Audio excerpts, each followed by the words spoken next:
tausiah kebangsaan tidak mungkin akan meninggalkan sejarah, karena bangsa ini semakin maju, semakin dewasa, tidak mungkin akan meninggalkan sejarah. Bila mana umat ini atau bangsa ini sudah melalaikan atau melupakan sejarah, akan kehilangan jati dirinya sehingga melupakan pendiri sesepuh bangsa ini. Akibatnya menjadi umat atau menjadi bangsa yang mudah digoyahkan.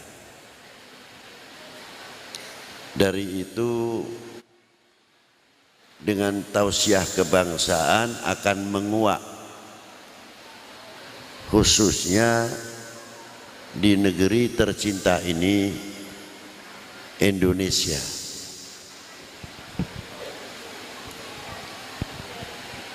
Saya sangat kagum yang tidak ada henti-hentinya mengagumi apa yang ada di Indonesia ini.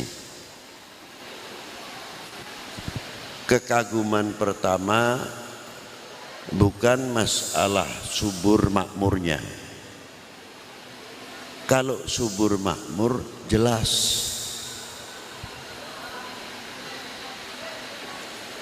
Belanda masuk ke Indonesia karena hijau.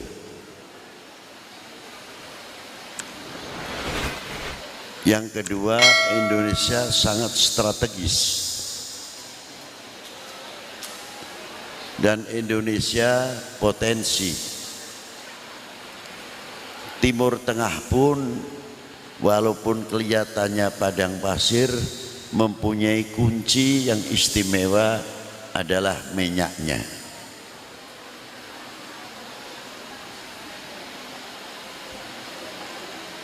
Keistimewaan antara Hadramiyah Yaman khususnya, Tarim, Sewun, Garat, Masileh, Ainat, Huraidah, Wadi Ahmad, Gidun, Shibam dan lain sebagainya. Disitulah tempat-tempat para aulia yang luar biasa. Ada satu makam, komplek makam disebut Zambal. Di kuburan makom Zambal tidak terlepas 80 wali aktob yang dimakamkan di Zambal. Kalau turun sedikit di situ ada namanya makom Furet. Di situ ada makbarah jumlahnya 8.000.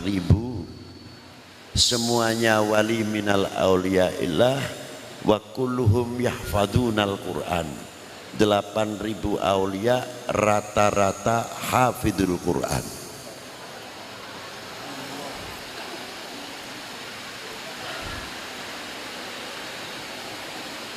Belum akdar, luar biasa. Tapi saya di Indonesia menemukan yang luar biasa. Saya cerita Pulau Jawa dahulu sebelum Sumatera, Kalimantan, Sulawesi. Indonesia kita ambil Pulau Jawa dahulu. Tinggal kita mau mencatat, mempelajari mutiara-mutiara yang menghias, memagari Pulau Jawa ini sangat luar biasa. Di antaranya dari mulai Banten, Merak, sudah ada di atas tebing itu Maqamatil Aulia. Di Bantennya Maulana Hasanuddin, di Cikaduen tidak jauh Maulana Mansur, tidak jauh di Pekalangan, di situ ada makom Maulana Yusuf, cucu Maulana Syarif Hidayatullah, terkenal Kanjeng Sunan Gunung Jati, meninggal pada tahun 1568 atau bertepatan 990 Hijriah. Putranya namanya Maulana Hasanuddin. Beliau wafat pada tahun 1570 Masehi atau 992 Hijriah. Diteruskan oleh generasinya Sayyidi Syekh Muhammad Yusuf. Setelah wafat ayahandanya memimpin 10 tahun, Maulana Yusuf meninggal pada tahun 1580,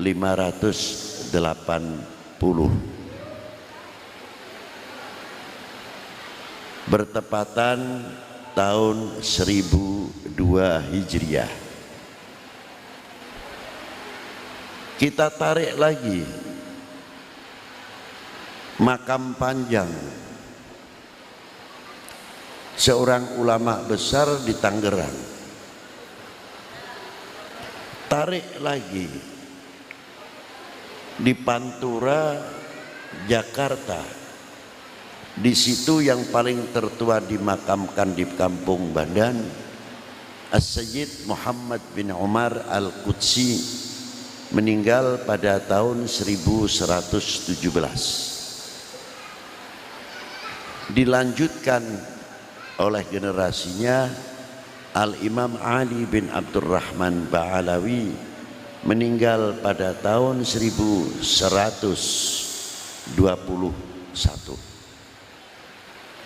Tidak jauh dari makam tersebut yang terkenal sekali dengan panggilan keramat luar batang, yang Tumbahan, digantikan Ibn Abbas atau pemerintahan Abbasiyah wassalam. Padahal di zaman Abbasiyah terkenal dengan 1001 malamnya. Selesai. Ini contoh. Tapi dzurriyyah Nabi dan para ulama pada waktu itu tidak mengenal putus asa. Dari mulai abad ke-1, ke-2 sudah meramaikan ke negeri kita tercinta ini. Kalau kita mampu kapan-kapan bisa ziarah ke Barus di daerah Taman Tabangi, di situ ada makom di atas tebing namanya Syekh Mahmud, cucu Mu'ad bin Jabal, meninggal pada tahun 68 Hijriah. Jadi abad pertama. Dan beberapa makam-makam yang lain sekarang alhamdulillah telah terpelihara lebih baik. Belum di Pasai, belum di Aceh, belum di Palembang dan lain sebagainya di Indonesia ini. diteruskan oleh anak cucu Sayyidina Hasan wal Husain. Dari Imam Husain melahirkan Imam Ali Zainal Abidin. Imam Ali Zainal Abidin melahirkan Al-Imam Muhammadil Baqir. Al-Imam Muhammadil Baqir melahirkan Al-Imam Ja'farus Shadiq, guru Imam Malik, guru Imam Syafi'i, juga gurunya Al-Imam Ahmad bin Hanbal. Ja'farus Shadiq bin Muhammadil Baqir. Ja'farus Shadiq itu ibunya Sayyidah Farwah bintil Qasim bin Muhammad bin Abi Bakrin Siddiq. Jadi Sayyidina Imam Ja'far Shadiq bin Muhammadil Baqir cucunya baginda Nabi, ya cucunya Sayyidah Fatimah, ya cucunya Sayyidina Ali, ya cucunya Sayyidina Abu Bakrin Siddiq. Ini sejarah.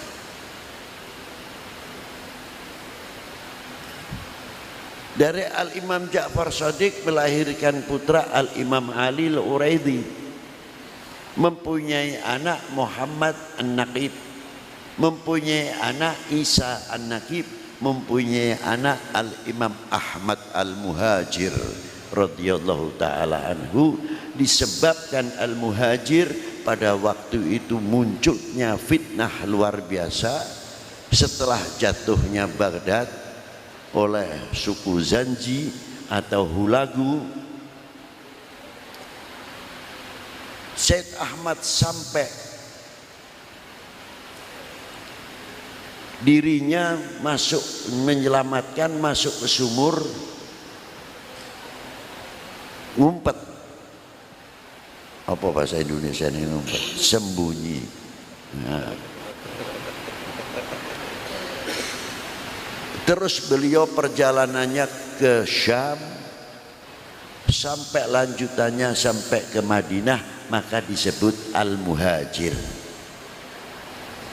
Begitu masuk ke Hadramiyah, tinggal di Tarim. Pada waktu itu di Hadramut madhabnya masih Ibadiyah. Masih madhabnya apa? Ibadiyah, pecahan Khawarij. Sejarah, tolong dengarkan baik-baik.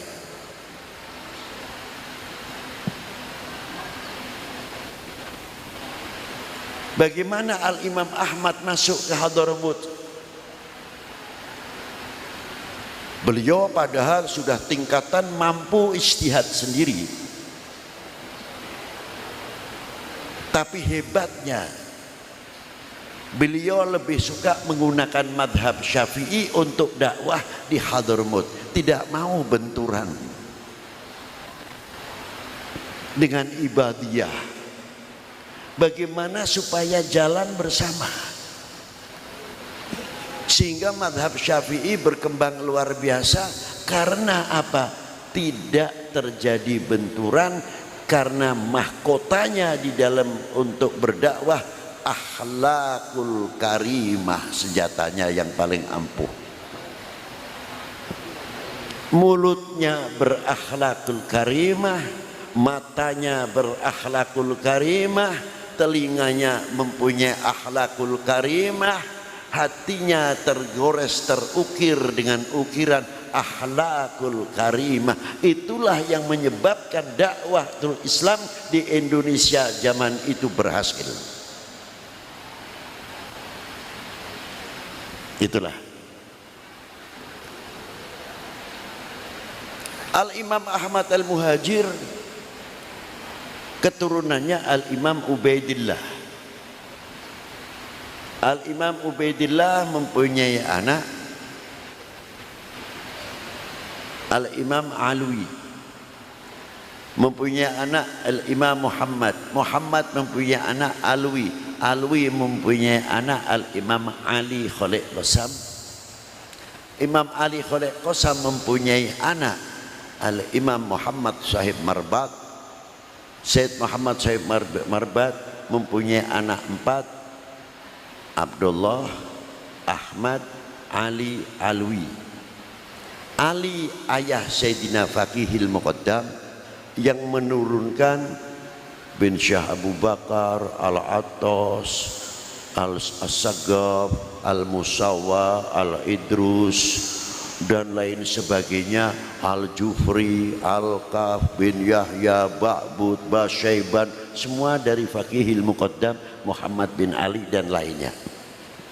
Sedangkan Al-Imam Alwi Amal Faqih kakaknya mempunyai anak Al-Imam Amir Abdul Malik. Beliau inilah yang ke India menikah dengan putri Nasr Abad Wakilah Hyderabad, mempunyai anak Abdullah Udmat Khan, gelarnya Udmat Khan. Mempunyai anak luar biasa Imam Ahmad Shah Jalal. Beliau inilah yang pertama kali masuk ke daerah Vietnam, Kampuchea, Champa atau Cham. Pada waktu beliau masuk ke daerah tersebut masih ramai bertikai antar kedua kerajaan, agamanya sama, kerajaan berbeda, baku hantam setiap tahun makan kurban. Terus datanglah Al-Imam Ahmad Shah Jalal. Begitu datang karena akhlaknya yang luar biasa, dua kerajaan yang selalu bertikai satu agama menunjuk Al-Imam Ahmad sebagai perekat. Akhirnya dua kerajaan menyerahkan kepada Al-Imam Ahmad Shah Jalal, terserah mau dipimpin silahkan. Dari akhlaknya, keturunan Al-Imam Ahmad Shah Jalal, Al-Imam Jamaluddin Husain. Dari turunan Al-Imam Jamaluddin Husain ini bertebar, karena Imam Jamaluddin Husain ketika setelah belajar menempuh ilmu yang luar biasa, pertemuan di Pase dengan ulama-ulama yang disebut Al-Maghribi masuk ke Indonesia sekitar 2 kapal berjumlah 90 orang yang diteruskan oleh Al-Imam Ibrahim Asmorokondi, Ismalik Ibrahim, yang datang ulama bersama beliau lebih dari 300 ulama. Jadi jangan heran kalau Al-Maghribi kuburannya banyak, karena yang datang bukan 100 orang, sampai 300-400 ulama Al-Maghribi, dikenal dari barat, artinya timur tengah. Itu hebatnya.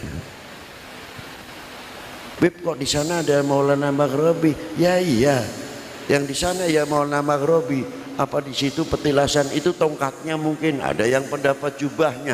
Masa ulama mengajarkan ziarah kepada tongkat? Ya tidak mungkin. Disinilah para beliau tumbuh luar biasa, ulama-ulama di daerah Sumatera sampai daerah Kalimantan sampai daerah Sulawesi dan lainnya, di Fak-Fak di Papua. Hebatnya pada waktu itu kalau kita katakan masih asing, artinya WNI, AWNA, warga negara asing, masih lahiran Kampuchea, Champa. Tapi hebatnya para beliau begitu masuk ke wilayah langsung bisa nasionalisasi pribadinya, langsung melebur jadi pribumi. Tanggung jawab daerah wilayah yang ditempatinya dihantam oleh Portugis. Pertempuran per pertempuran, para ulama pada waktu itu untuk membela Pase, Aceh sampai ke Malaka, luar biasa. Para beliau ikut andil besar. Itu hebatnya. Jadi merasa memiliki benar.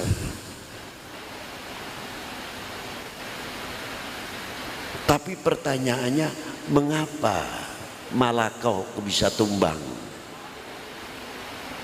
Bagaimana Malaka yang jadi sumber penyebaran Islam odds? Mulai bagaimana cara ngembosi Malaka supaya bikin dari dalam perpecahan, bikin hoax, tidak percaya kepada sultannya, tidak percaya kepada ulamanya. Kalau di sini mungkin istilahnya TNI atau Polri-nya pada zaman itu umpamanya.